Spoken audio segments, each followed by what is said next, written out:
Cara, certamente esse foi o tapa na cara mais satisfatório dos últimos anos. E rolou justamente no nosso país vizinho. Meu amigo, se você acha o futebol brasileiro ou a CBF uma verdadeira bagunça, saiba que o nosso futebol é um conto de fadas comparado ao futebol argentino. E o que rolou recentemente por lá só prova a enorme bagunça que está não só o futebol dos irmãos, como também a AFA, que é a Associação de Futebol Argentino. Há um bom tempo a AFA e o seu atual presidente, que é o Cláudio Chiquitapia, vem recebendo muitas críticas por conta dos vários casos de corrupção e lavagem de dinheiro envolvendo a federação. E olha que eu tô resumindo bastante sobre toda essa questão, tá? Só que apesar de criticado, o Chiquitapia possui uma panelinha. Aí o rebanho de fila da puta. Pois mesmo com as críticas do povo e da imprensa argentina, os jogadores que ganharam a Copa de 2022, sem exceção, defendem o Chiquitapia sempre que podem. Puxa saquismo esse que não é visto com bons olhos por muitos argentinos. E há um mês atrás, o Chiquitapia se superou de maneira inacreditável. Acontece que em novembro de 2025, do mais absoluto nada, o Chiquitapia criou um título da tabela anual só pra dar de presente pro Rosário Central. Mas antes de ir pra onde interessa, saiba que o campeonato argentino não é igual ao Brasileirão, onde são 20 times se enfrentando, 38 rodadas, pontos corridos e quem pontuar mais é campeão, e é isso mesmo. Um regulamento simples e que funciona muito bem. O campeonato argentino possui 30 clubes na primeira divisão e é separado por duas partes, Apertura e Clausura. O campeão da Apertura havia sido Platense e até aí beleza. E o Clausura estava em sua reta final, quando do mais absoluto nada, após o Di Maria, que atua pelo Rosário Central, elogiar o Chiquitapia na imprensa, o próprio Chiquitapia resolveu criar o título da tabela anual, que como funciona? Basicamente você pega a pontuação das fases de grupos do Apertura e do Clausura e soma tudo isso. E quem pontuar mais somando essas duas tabelas seria o campeão da tabela anual. E nesse caso, o Rosário Central pontuou mais. Com isso, sem avisar ninguém, o Chiquitapia criou esse título e premiou o Rosário Central. Velho, só a imagem do Di Maria e dos representantes do Rosário Central comemorando o título dentro de uma van é simplesmente intancável. É o resumo da putaria que é o futebol da Argentina. Isso, claro, deu uma treta gigante, pois nenhum clube sabia dessa ideia mirabolante do Chiquitapia. A AFA até tentou se justificar, falando que os clubes sim sabiam disso, só que teve um clube em específico que não ficou nem um pouco contente com isso, que foi o Estudiantes. Acontece que o Estudiantes já tinha vários atritos com o Chiquitapia, pois o clube há um bom tempo tinha o desejo de se tornar SAF. Porém, como o Chiquitapia é totalmente contra a SAF no futebol argentino, deu-se a treta. E isso só piorou recentemente, com o Estudiantes se manifestando contra esse título da tabela anual recém-criado pelo Chiquitapia e desmentindo a justificativa da AFA, falando que a federação não contatou nenhum clube pra isso e que eles estavam metendo louco ali. Só que a AFA respondeu e, velho,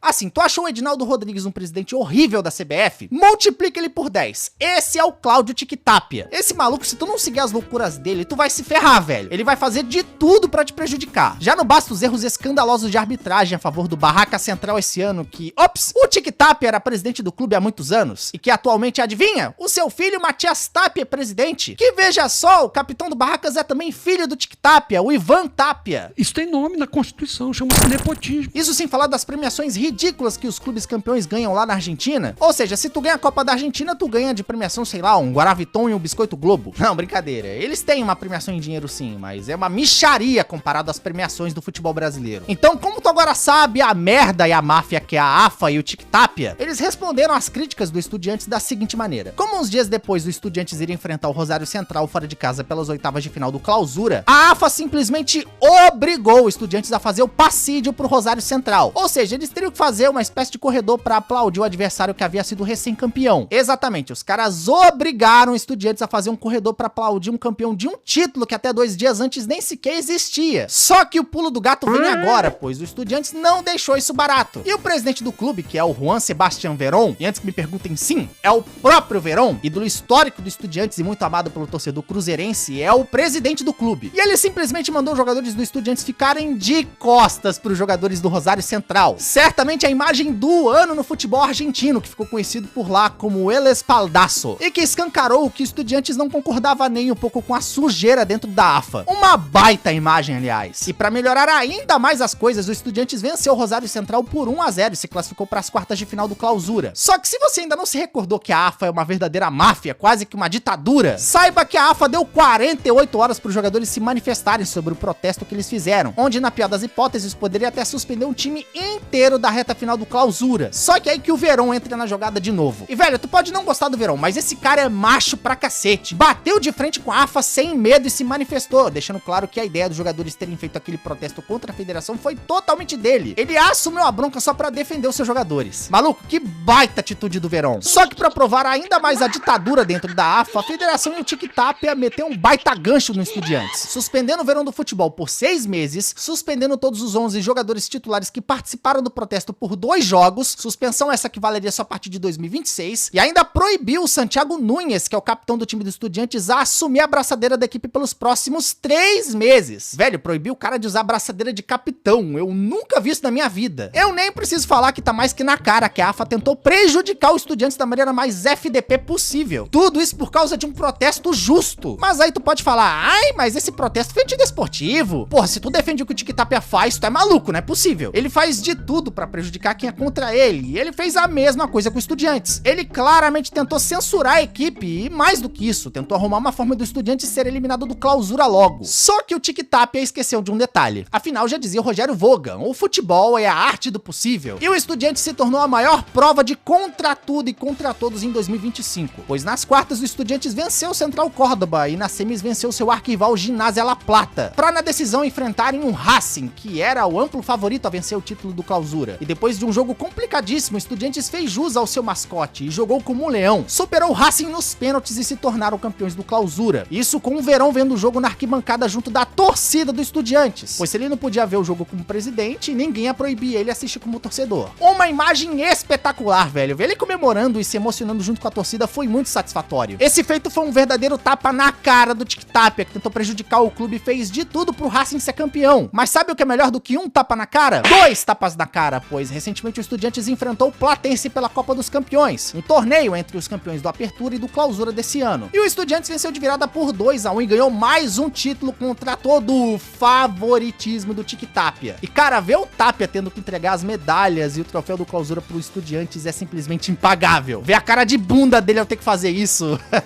cara, é intancável. Que momento e que tapa na cara. Que merda, hein? No mais, o Estudiantes mostrou pra todo o planeta a bola e também pro mundo, por que não? Que não importa o quanto tentem te prejudicar, que uma coisa é mais do que certa: o karma, meus amigos. Esse sim é implacável. E aí, gostou do vídeo? Me segue aí, compartilha esse vídeo e me segue nas redes sociais, tá? Antes de encerrar esse vídeo, eu queria mandar um abraço ao Lucas Dalenogari, pois se não fosse pelas informações dele, eu provavelmente não saberia nem 10% de toda essa bagunça que tá o futebol argentino. Enfim, é isso. Muito obrigado por terem chegado até aqui e até a próxima.